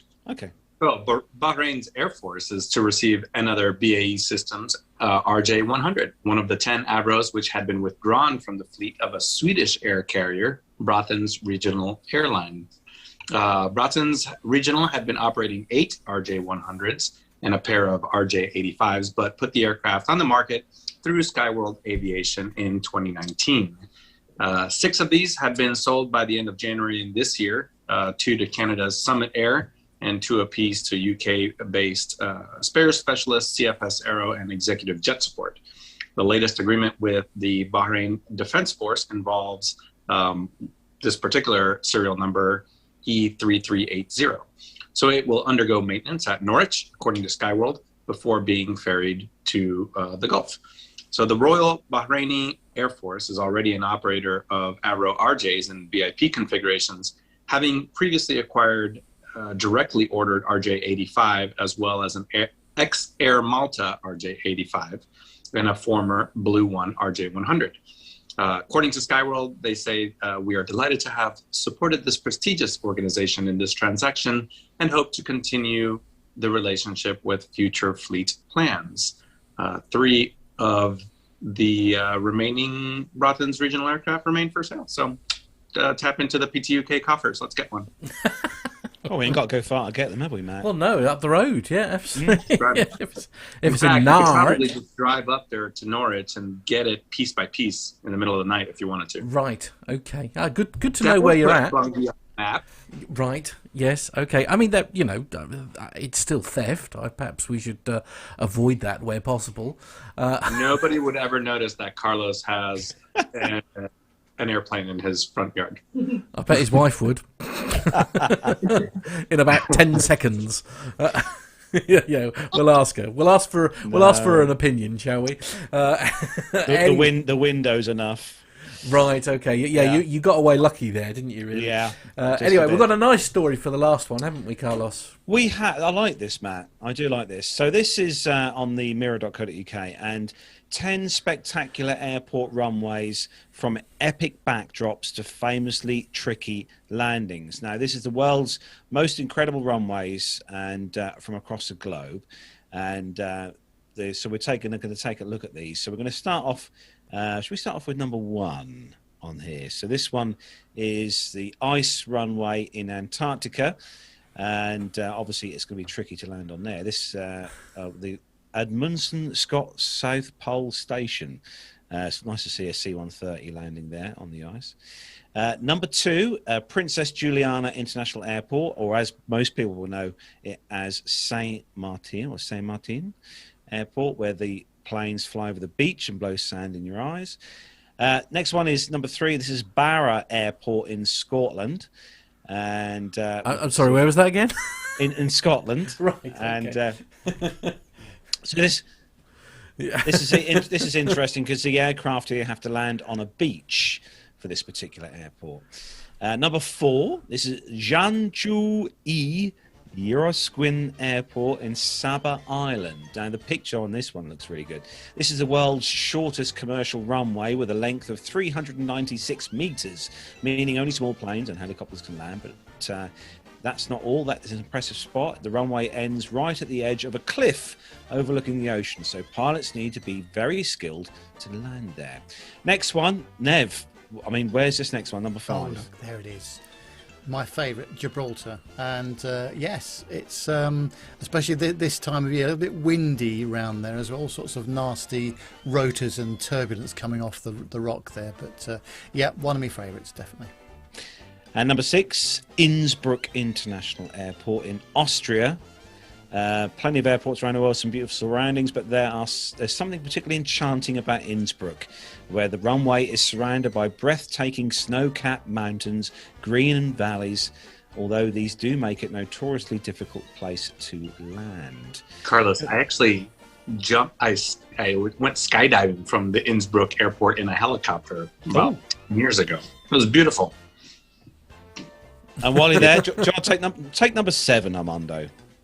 Oh, this is what a cool picture. Matt's going to pop up here. Leipzig Airport in Germany. So better known as Leipzig Halle Airport because it serves both cities. It is connected. It's connected its north runway by a bridge so aircraft can safely cross over for takeoff or landing. And there's a couple airports like this. I think Atlanta's the same. There's a couple around the world, but it's always so cool to drive under an airplane taxiing, although that's a pretty big airplane there in the picture. I would not want to travel along that road because I would be a right bag of mess. But anyway, Armando, staying with you in the US, do you want to take number 8? I have also flown into this airport. Number 8, Telluride Airport in Colorado. It's just got one runway sitting at 9,000 feet above sea level, making it North America's highest commercial airport. It's got mountainous surroundings, just like the previous couple. Plenty of factors that don't make this run-of-the-mill landing for pilots who have to navigate everything from the rocky terrain to the fact that the runway sits right atop a plateau next to a drop-off that goes 1,000 feet down into the river valley.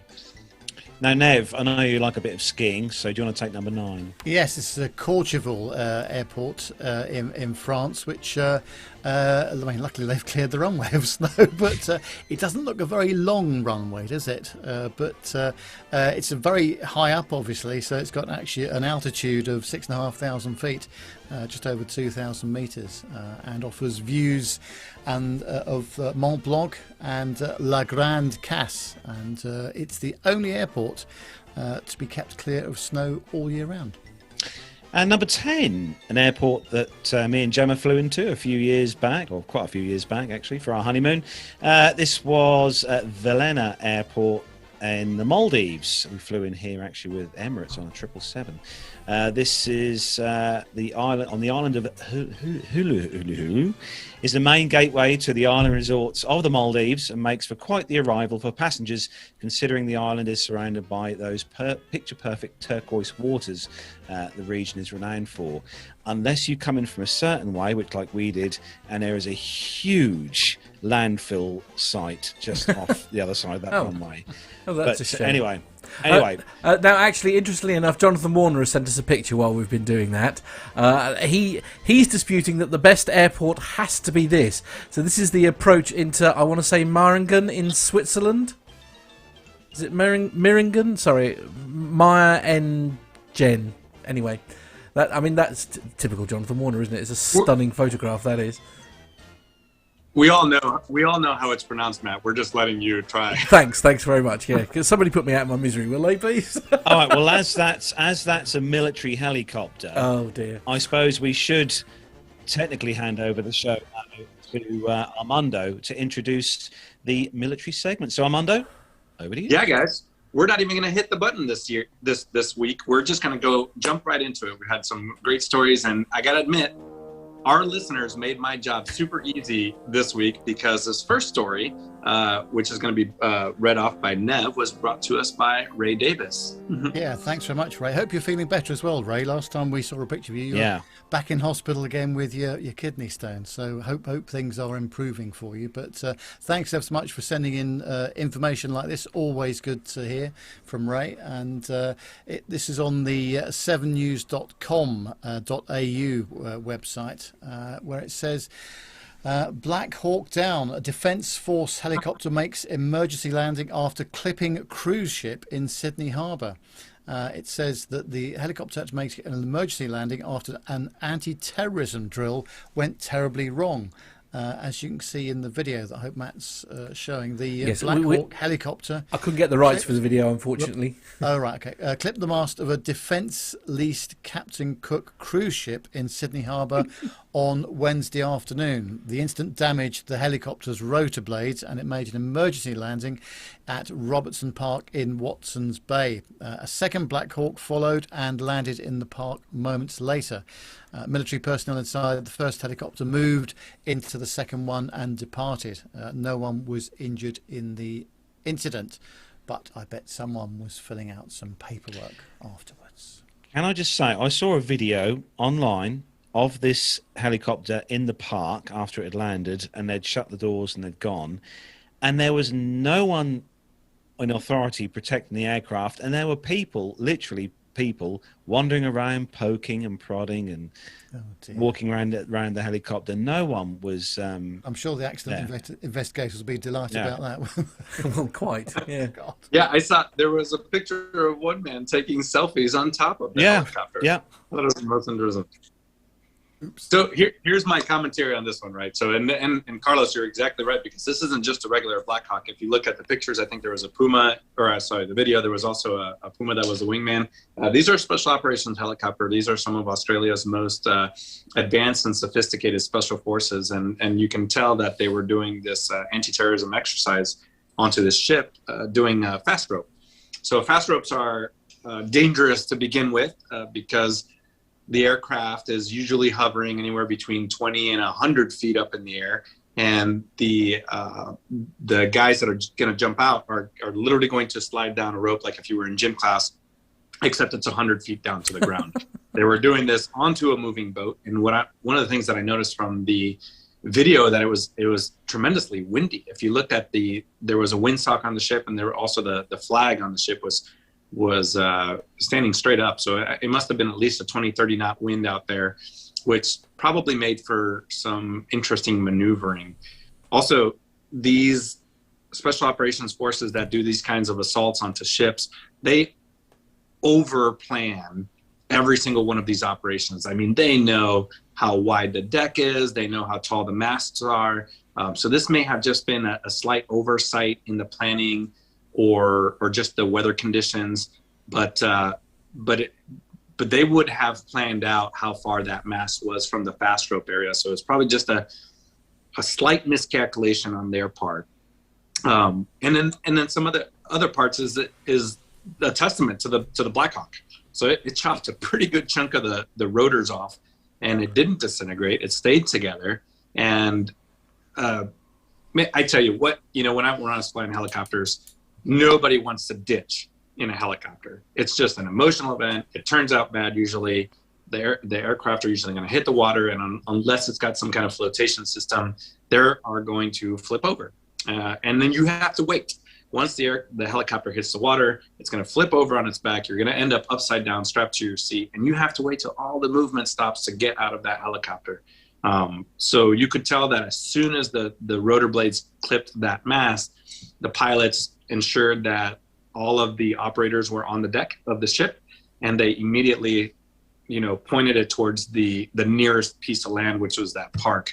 And the full video has it coming right in and landing.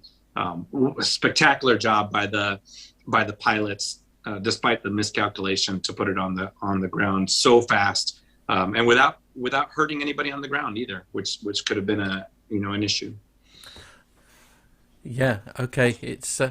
We've got a correction from Jonathan Warner. Apparently, he says, "Well, we'll just gloss over the fact that they're NH90s, shall we?" No, I think there were a couple different platforms flying in the video. Oh, okay. Oh, there we are. You guys fight this out after the show. Yeah, absolutely. Yeah. We'll have a resolution for it on next week. Oh, don't talk to me about resolutions. And either Jonathan or Armando will be apologising. Right, one or other. Yes. I'll answer real quick. Micah has a question in the chat room. Isn't the helicopter crew given small 5-minute oxygen bottles to use as weight? Yes, you are, but you don't want to use it.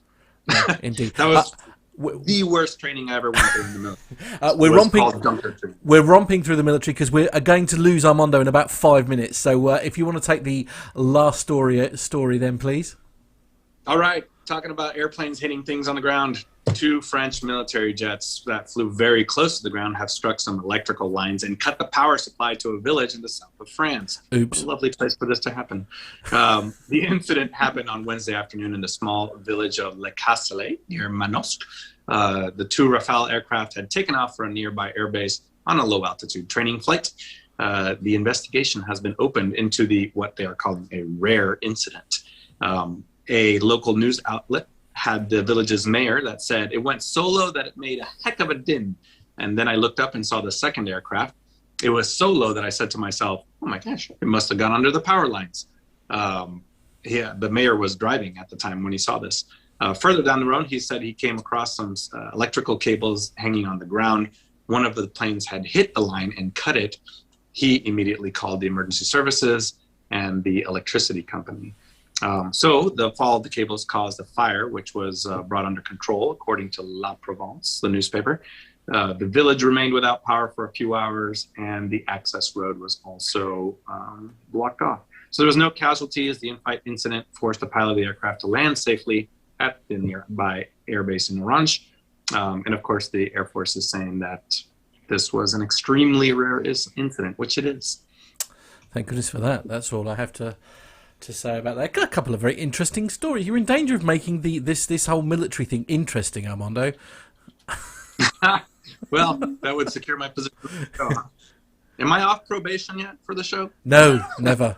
Never going to happen. Actually, on the subject of interesting bits and pieces, as I know we've now got to say goodbye to you, but we need you to introduce what we're about to play next.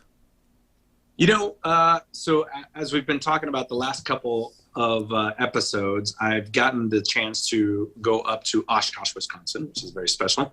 And this video was Basler gave us permission to air it out. And it's actually a good portion of it from their marketing department. But this is me up in Oshkosh, Wisconsin at the Basler Turbo Conversions.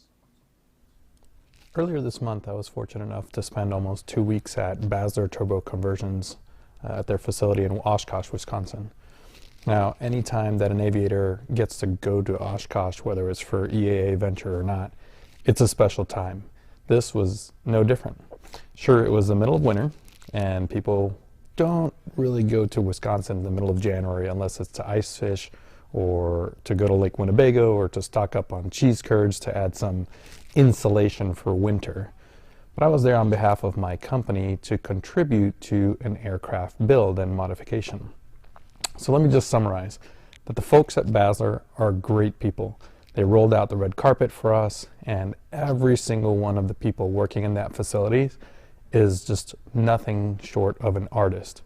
Now, what I saw there over those 2 weeks genuinely rejuvenated my interest in the building, the manufacturing, and the restoration of aircraft, especially these antique aircraft. Now, Basler does this by taking either a commercial DC-3 airframe or a military C-47, which have only slight differences between them. They tear it all the way down to its skeleton. In fact, it actually gets a new skeleton, and the company rebuilds it from the ground up. I could go on for days, but why don't we just let Basler tell you all about this. The Basler BT-67 started life as a DC-3, and we take it to a whole different level. We do about 45,000 man-hours of conversion work, and it brings it back to a zero accumulated fatigue airplane with several modifications, and it may resemble a DC-3, but underneath it really is a whole different airplane. We build it mostly specific for the customer, but every base airplane that rolls out of here as a brand new airplane. The engines that we use is the Pratt & Whitney PT6 67R, and they're a brand new engine. And they develop 1,425 horsepower compared to the old original radial engines that developed 1,250 horsepower when they were brand new. My name is Claire Patterson, and I have been chief pilot for many years. I'm now director of operations at Basler. I've been with Basler 16 years, and very pleased to be here. I'd be glad to get old right here. Both the company and the product. I'm big fans of both. Every part that needs to be new is new. The parts that don't need to be new are experienced. So every wire, every O-ring, every window is fresh. The engines, PT6 engines, are certainly worldwide everyone agrees they're the most dependable engine available. There's a lot of advantages to a tail wheel. For one, taxiing or low-speed operations, the propeller is very high off the ground, so the propellers do not get damaged by rocks and such. On landing, the pilot has full control of the angle of attack of the wing, so you can land at a high speed and choose whether or not to finish the landing. A good example, in extreme crosswinds or slippery runways, you may want to put a lot of weight on the tire for traction, and you can control the traction, and a nose wheel will get in the way of the angles you need. So I'd rather be in charge of the airplane than have a nose wheel tell me what to do. An experienced airplane is preferable in some new modern roles, quite frankly. And we support the airplane so well. That's another thing I would like to mention. We have spare parts and brand new parts that we make. We're very good at support. We don't have a customer out there that just bought one airplane.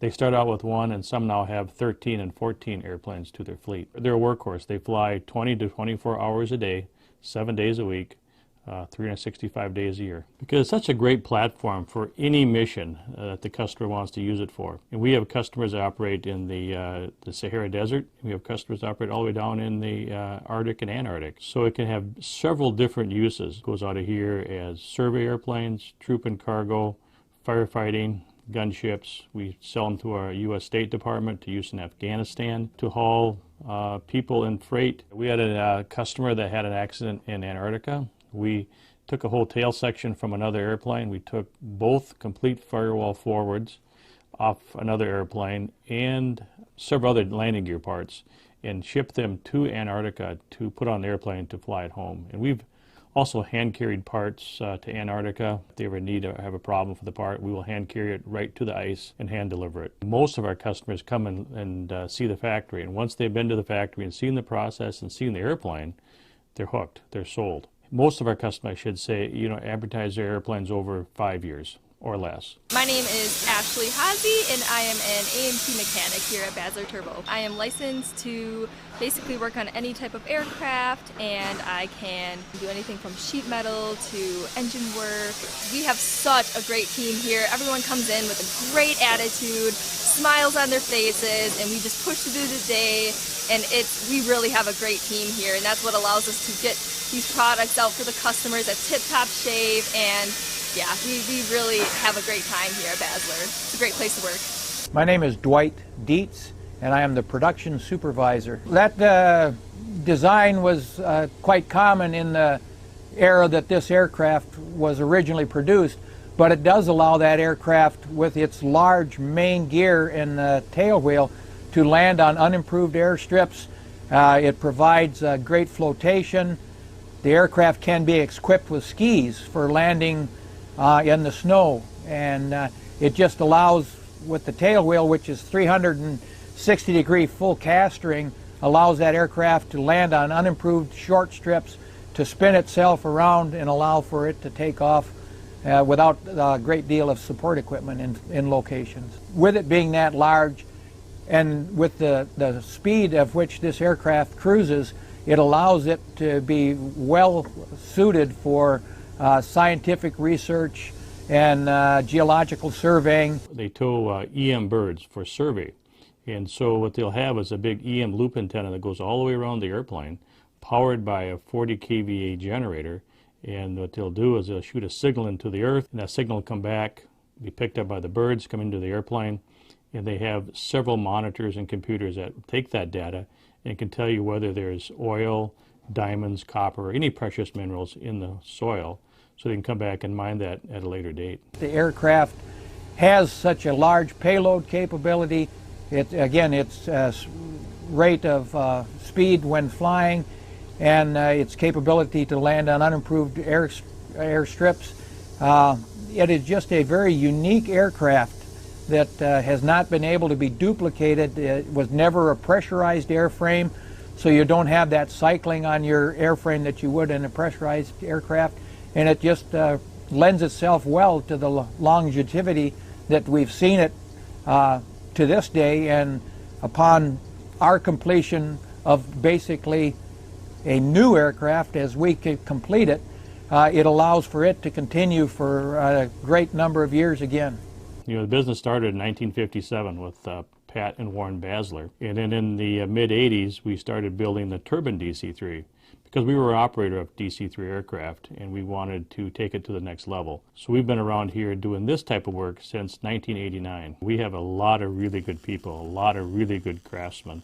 And a lot of our people have been here for 20 years or more, so they've got a really good working knowledge of the DC-3. My name is Mark Miller. I'm the fabrication supervisor at Basler Turbo Conversions.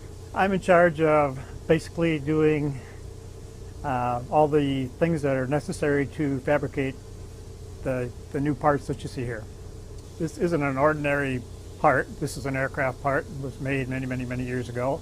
And we have to duplicate it, and sometimes we don't have the blueprints to do that. We may find a blueprint from Douglas, but it may not give us all the information we need.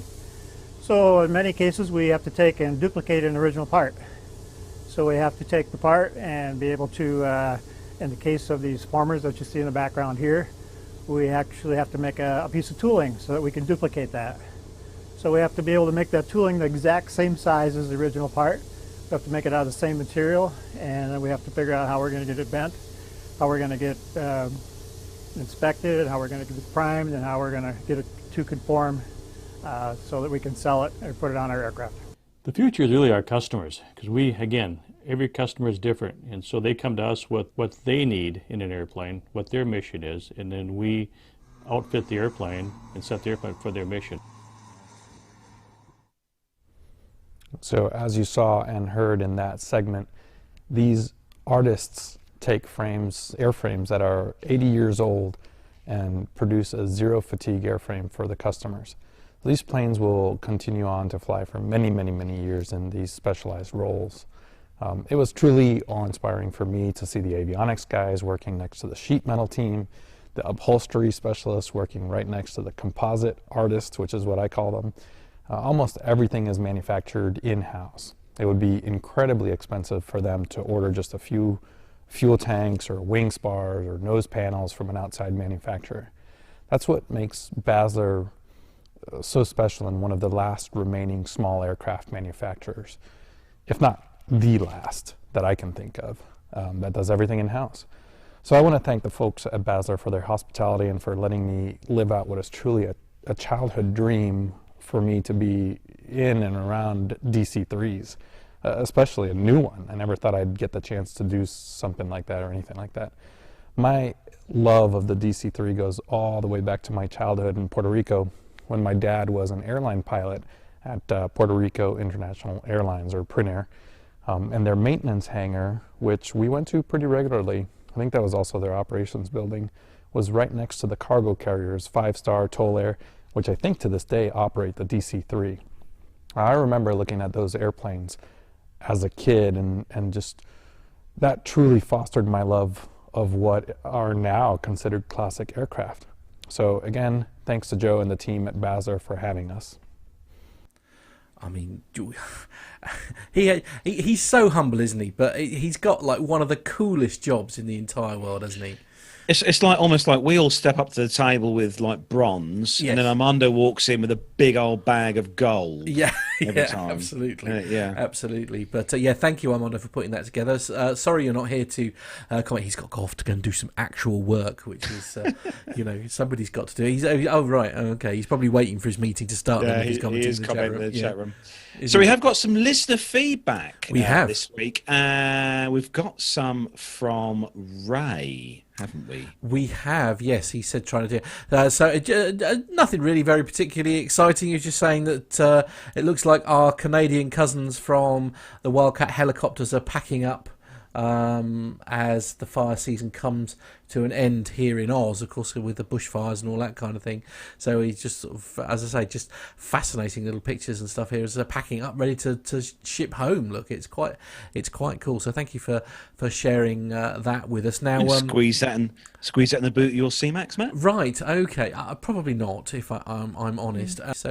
Yeah. Thank you. What's coming up on next week's show, Nev? Oh, I'm looking forward to this, I can tell you. The very popular Rory Auskerry is coming on our show. If you're familiar with his work, have a look at his YouTube channel, Rory on Air, where he's just become a commercial helicopter pilot, but he's also flown a lot of fixed-wing aircraft as well.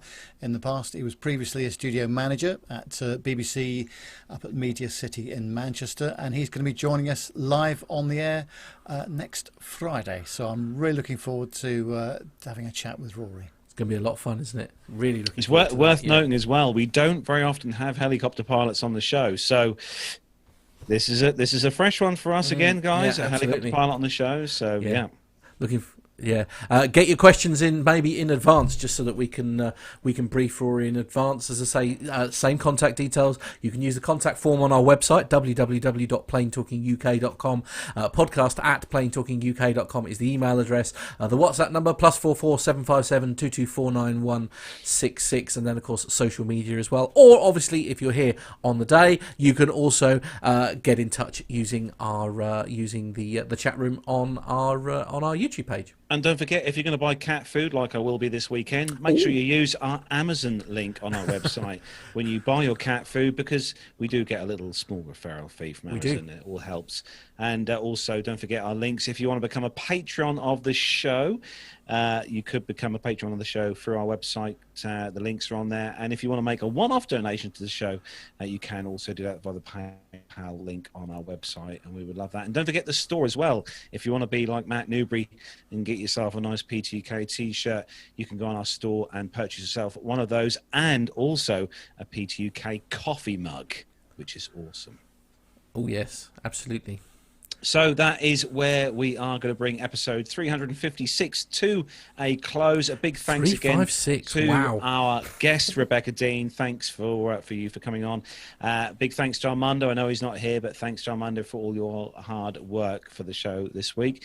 Big thanks to Nev as well for being with us this week, as always, being awesome. Big thanks to Matt for making sure everything has been working smoothly in there. And a big thanks as well, not forgetting our awesome producer, John, who does a hell of a lot of work in the background while we're all busy working our busy work during the week. So big thanks to John. And so from me, Carlos, here in my home studio, from Nev in his glorious Buckinghamshire studios, from Matt in the studio just down the road from me, and from Armando at work. Take care, everyone. Have a great weekend, and see you all next Friday. Bye-bye, everyone. Bye.